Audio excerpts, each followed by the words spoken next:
Savais-tu qu'avec des haricots rouges, tu pouvais réaliser un délicieux gâteau au chocolat? Et je te jure qu'on ne sent pas du tout le goût des haricots rouges. En plus d'être sain, la texture est parfaite. C'est un gâteau sans sucre ajouté, sans matière grasse ajoutée.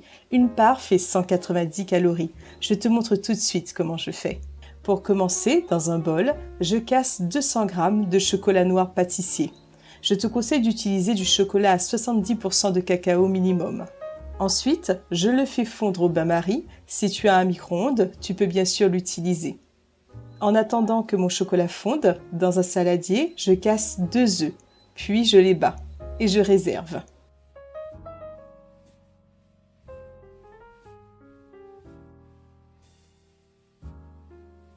Je prends mon robot hachoir dans lequel je mets 250 g d'haricots rouges cuits et égouttés. Tu peux utiliser des haricots rouges en conserve.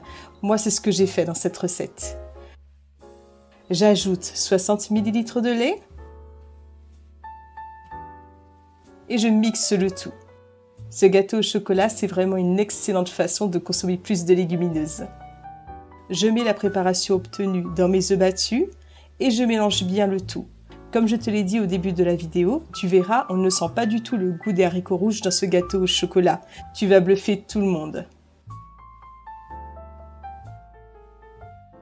J'ajoute 30 g de farine, ça fait une grosse cuillère à soupe, ainsi qu'une cuillère à café de levure chimique. Pour une version sans gluten, tu peux remplacer la farine par de la fécule de maïs et prendre une levure sans gluten.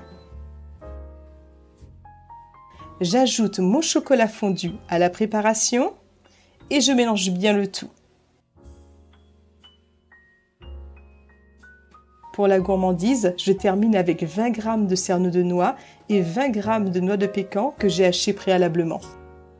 Je te le rappelle à chaque fois, il est recommandé de manger une poignée de fruits à coque chaque jour pour ta santé.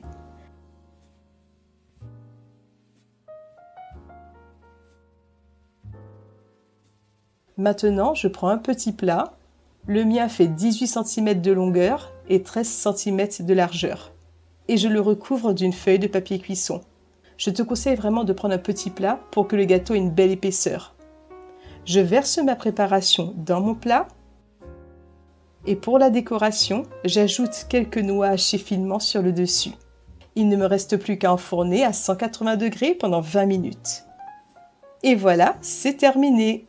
J'obtiens un délicieux gâteau au chocolat sain pour la santé.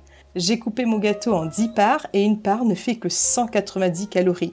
Il sera parfait pour une collation si tu fais attention à ton alimentation ou si tu as un rééquilibrage alimentaire. Tu vas voir, il est vraiment bien rassasiant.